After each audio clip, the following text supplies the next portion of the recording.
It's funny, as you said, when you see the name Miss Peregrine's Home for Peculiar Children, the phrase that you hear immediately afterwards is a Tim Burton film. And so on the one hand, it feels like he's kind of, back on safe Gothic home territory. So right from the Gothic sensibility of some of the design to the sort of the whimsical nature of the characters. I mean, it was funny when he was describing... He said not gifted, but afflicted. So, the kid with the bees, the invisible boy, the girl who's lighter than air, the kid who's very, very strong, all that stuff. And all of these are absolutely, catnip to Tim Burton. If you look at what he did with Alice, he's kind of laying the groundwork for all of that. I thought that visually, as you expect from Tim Burton, it was very arresting. I have to say I wasn't convinced by the 3D. I did see it in 3D, but it looked pretty 2D to me.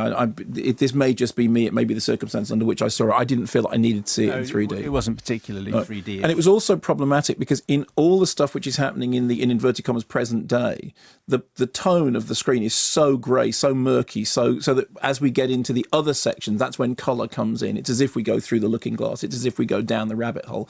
Suddenly the brightness, suddenly all that stuff that you expect comes in. It's almost to the point that the other stuff is happening in a black and white world. And I know it's meant to be like that, but that's never really aided by watching it through 3D glasses, at least as far as I'm concerned. But I think when it gets into the carnivalesque stuff, Burton is absolutely at home. Few people do this stuff as well as he does. So visually, it's arresting and enchanting.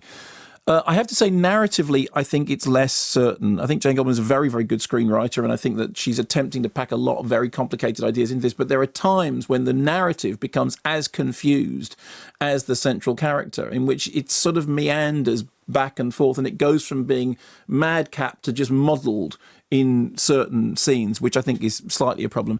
The other thing it's worth saying is there are things in it that are, for my money, properly scary, as I've always liked the idea that when Burton does this stuff, because he's such a lover of horror, because he, adored Hammer films, because he's kind of rooted in all that stuff.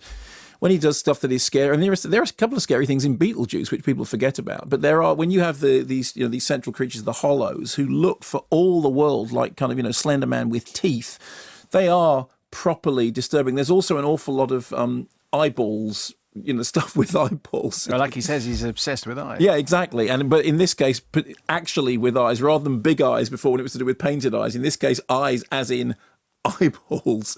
And so the 12A certificate is there for a reason. It's not for the very young, because there is stuff in it that's kind of disturbing. So to some extent it felt like he's treading water. It's solid. I think it'll do well enough.